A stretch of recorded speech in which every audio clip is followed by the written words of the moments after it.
Hi, everybody. Welcome back to Black Hat USA 2024. Chuck Harold, SecurityGuyTV.com. This is episode 3065. I'm tired. My next guest, Mr. Ambuj Kumar. He's the co-founder and CEO of Simbian.ai, Simbian.ai. Welcome to the show, my friend. Happy to be here. Thanks for having me. Today's topic is AI agents for cybersecurity. Now, that sounds like the Matrix a little bit. I love the way that sounds. Explain that title, everybody, then we're going to get into some good questions about what you guys do. Yeah, so I'm sure you have seen news where fake videos are coming.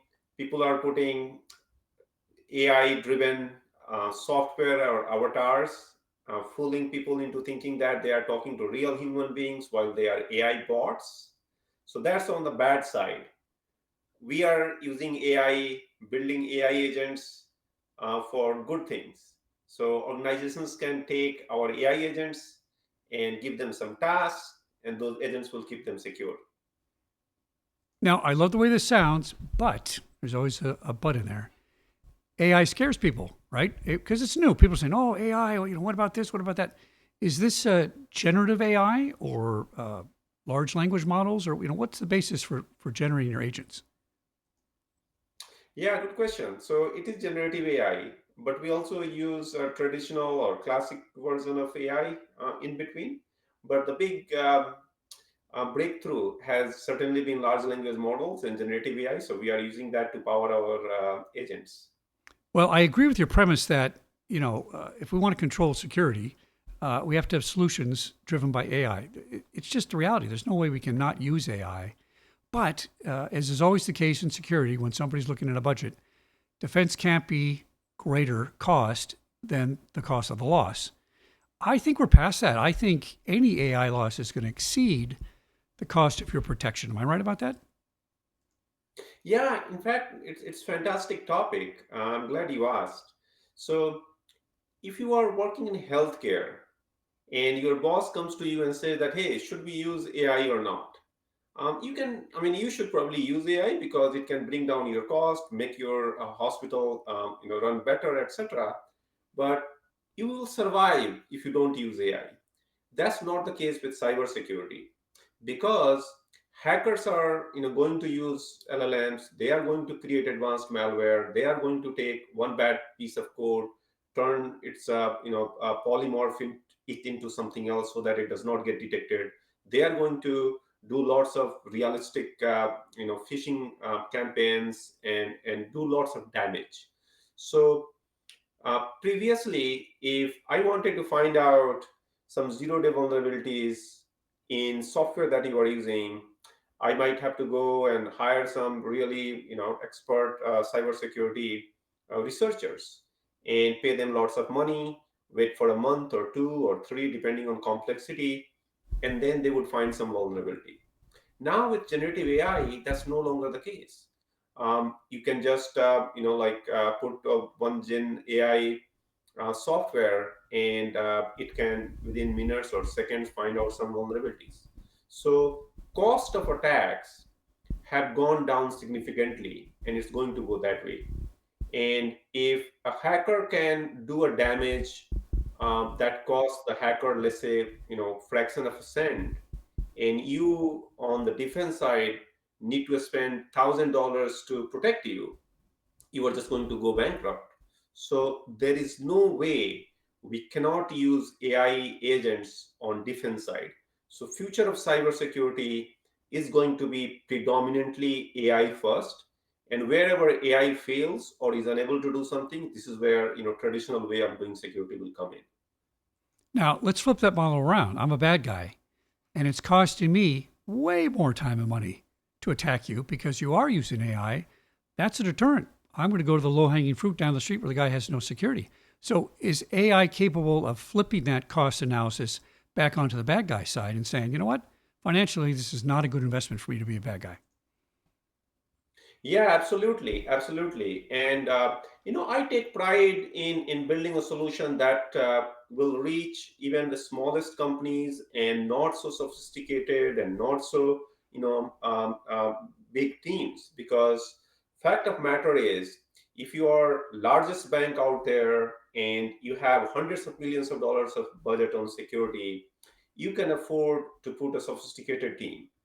You can afford to hire a specialist in all the products, etc. That's not the case if you are a mid-market company. That's not the case if you are a credit union. That's not the case if you are running a small hospital somewhere. And we have seen these cyber attackers going after hospitals. We have seen them poisoning our water. We have seen them crippling our CTCS scanners. So my goal is to build AI agents that are much more powerful than average, attackers. They are much more affordable than anything else out there, and we will ensure that large companies, small companies, single individuals, everybody can be safe and secure. I've always wondered this since AI started becoming popular.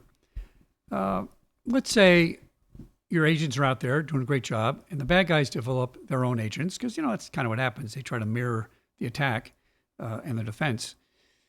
Could we get to a point where it's a net neutral outcome where you can't attack and we can't stop it, and it's all kind of right there in the middle? That would be a benefit, wouldn't it? It would lower all the attacks significantly, I would think. Like, why bother trying? Because you're not going to get in. Yeah, absolutely, absolutely. And history of civilization has been war and struggle between bad and good. So, Symbian is on the good side. We are building AI agents. We are hiring best researchers. We are collaborating with other companies, and so on and so forth. And our goal is to build AI agents that are much more powerful than any adversary, any bad guys out there. And if we are successful in that, then we'll defeat them. So not only like put a defense out there so that hackers look at your organization and say that, hey, like you are secure, let me go attack somebody else.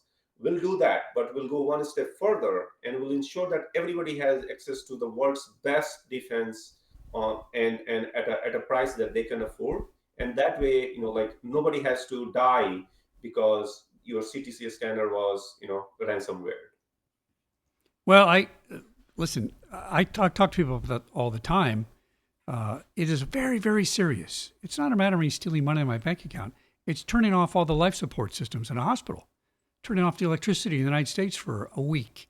I mean, these are serious life and death issues that people need to get on top of. Do you think people view AI right at this moment in time as science fiction or reality? I'm leaning a little more towards science fiction, 51%. Like, well, they say I could do that, but it's not doing that now, so I'm not worried about it. I think we all need to worry about it right this second. Yeah, I think you are right. You are right. So our mission is to solve security with AI, and we'll do that, right? But you don't have to wait for tomorrow to see, like what we have. So today, for example, we have customers using us in production. Where guess what? We don't solve 100% of their problems, but we take 90% of their easiest problems and we solve them really, at scale, so that they can spend their time doing 10% of the problems that we cannot solve. So I mean, yeah, AI, there is lots of hype, lots of hope, lots of promise, but today you can use Symbian AI agents to automate your security operations, to automate your GRC tasks. And there are a whole bunch of things where you are spending, let's say, 80 hours doing something. And with our AI agents, you have to spend like 1 hour on those tasks. And now you can use 79 hours on doing things where our AI agents are not capable yet to do that. So it is, yeah, it is science fiction. It is lots of promise and solving security, but reality is also here, and there are a whole bunch of things practically available that you can use to make your life easier today, here and now. Now, as soon as you create avatars for these agents, I want to be Mr. Smith from the Matrix. All right, can you put me down for that? Just kind of get a reservation for that. For that. This is We will ensure that, Chuck, you would have orchestrator role. If you remember from Matrix, there was Oracle, so yes, you Oracle. look a little bit of that. So Oh, with Oracle. Yes. your right here, Okay, I'll take that. I'll take Oracle. Ambuj Kumar, he's the Yeah, we have room CEO. for Go- everybody on good side. All right, good, excellent, very, very good.